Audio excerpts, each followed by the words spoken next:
भौतिक नियम और निर्देश तंत्र, physical laws and frame of reference. गति एवं विरामावस्था, ये दोनों क्या चीज़ है? जब किसी वस्तु की स्थिति में समय के साथ परिवर्तन होता है तो साधारणतः उसे गति की अवस्था में माना जाता है, और यदि वस्तु की स्थिति में समय के साथ परिवर्तन नहीं होता तो उसे विराम अवस्था में माना जाता है।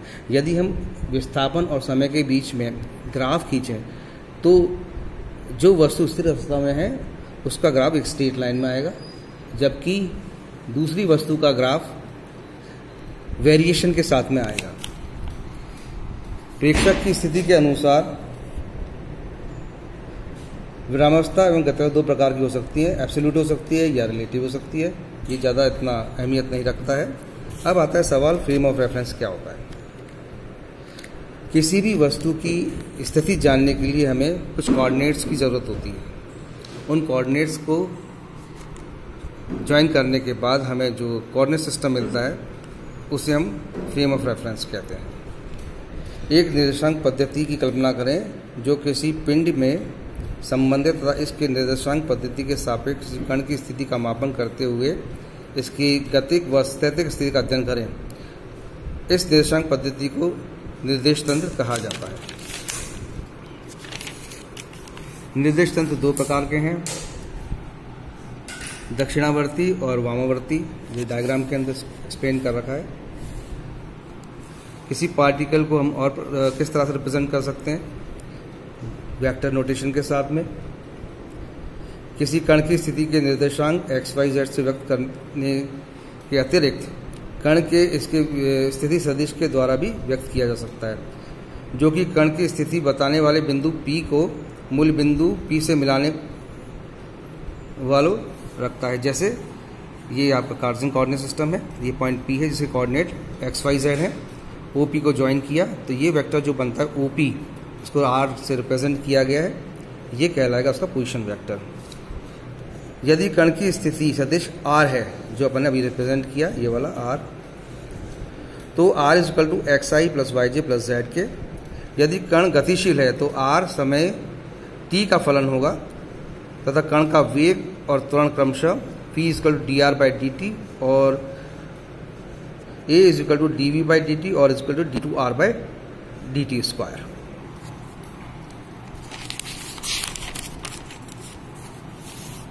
एक बड़ा अच्छा क्वेश्चन है जिसको अपन थोड़ा एक्सप्लेन करते हैं। किसी क्षण दो कणों की स्थितियां एवं वेग क्रमशः r1, r2 तथा वेग v1, v2 हैं तो सिद्ध कीजिए कि कण केवल तभी टकरा सकते हैं जबकि r1 minus r2 cross v2 minus v1 minus v2 equal to 0। अब ये जो डायग्राम है, इस डायग्राम को देखें। ये दो पार्टिकल्स बताए हैं जिनके वेक्टर्स बता रखे हैं r1, r2। जैसे यहाँ देखें,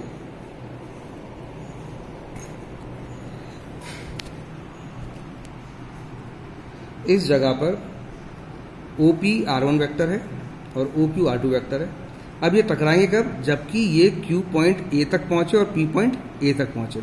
इसका मतलब दोनों के जो पोजीशन वेक्टर हैं, दोनों के पोजीशन वेक्टर सिमिलर हो जाए। तो इस वाले क्वेश्चन के अंदर अपन माना कि P एवं Q दो कण हैं जिनकी स्थितियां क्रमशः r1, r2 हैं और वेग v1 और v2 हैं। माना ये A बिंदु पर t समय के बाद टकराते हैं। उस समय दोनों कणों की स्थिति एक सदिश होना चाहिए या दोनों कणों की स्थिति सदिश एक ही होना चाहिए। P के लिए OA is equal to r1 plus v1t और Q के लिए हो जाएगा r2 प्लस v2t। अतः टक्कर के समय r1 plus v1t is equal to r2 plus v1t। Simplify करेंगे दोनों और v1 माइनस v2 से मल्टीप्लाई कर दें या सदिश गुणा कर दें तो अपने को फाइनल रिजल्ट जो मिलेगा वो 0 मिल जाएगा। That is r1 minus r2 cross v1 minus v2 is equal to 0।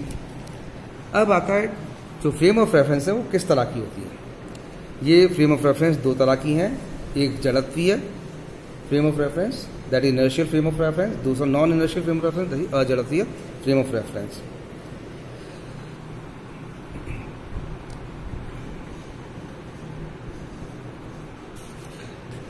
इसको एक्सप्लेन करने के लिए अपन थोड़ा सा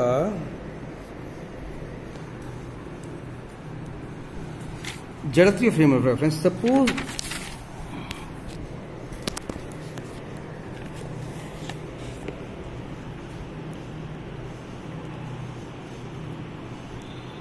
ये कोई फ्रेम ऑफ रेफरेंस है और यहाँ पर एक पार्टिकल P रखा हुआ है जिसका मास m है। इस पर कोई भी एक्सटर्नल फोर्स नहीं लग रहा, that is F external equal to 0।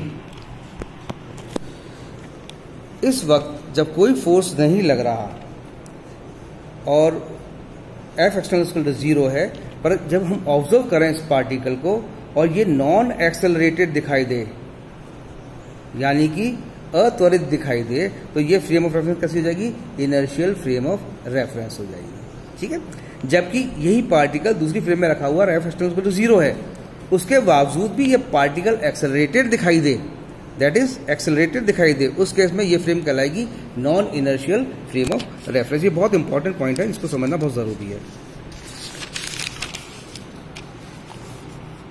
अब कार्टेशियन कोऑर्डिनेट सिस्टम के अंदर दो तरह के रूपांतरण होते हैं, एक तो समय पर आश्रित होता है, एक समय पर निराश्रित होता है।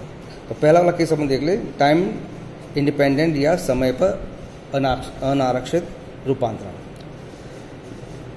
जब दो निर्देश तंत्र किसी भी प्रकार के सापेक्ष गति नहीं करते तो दोनों निर्देश तंत्रों के वेग में दोनों तंत्रों के प्रेक्षण में संबंधित स्थापित करने को रूपांतरण समीकरण संबंध का फलन नहीं होते।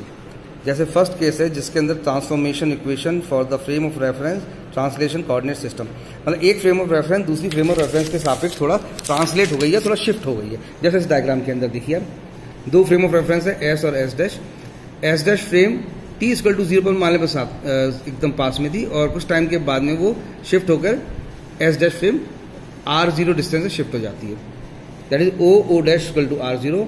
P पॉइंट के जो कोऑर्डिनेट हैं, P पॉइंट का जो पोजीशन वेक्टर है वो S फ्रेम के अंदर R है और S डैश फ्रेम के अंदर R डैश है। एक रिलेशन मिल जाएगा अपने को R equal to R0 plus R dash. देखिए आप यहाँ पर,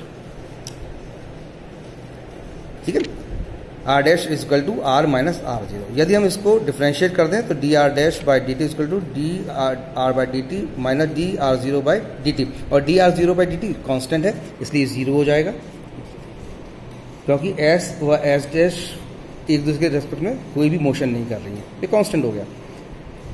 और dr dash by D T equal to dr by D T, that is v equal to v dash. तो दोनों केस में वेलोसिटीज सेम होंगी।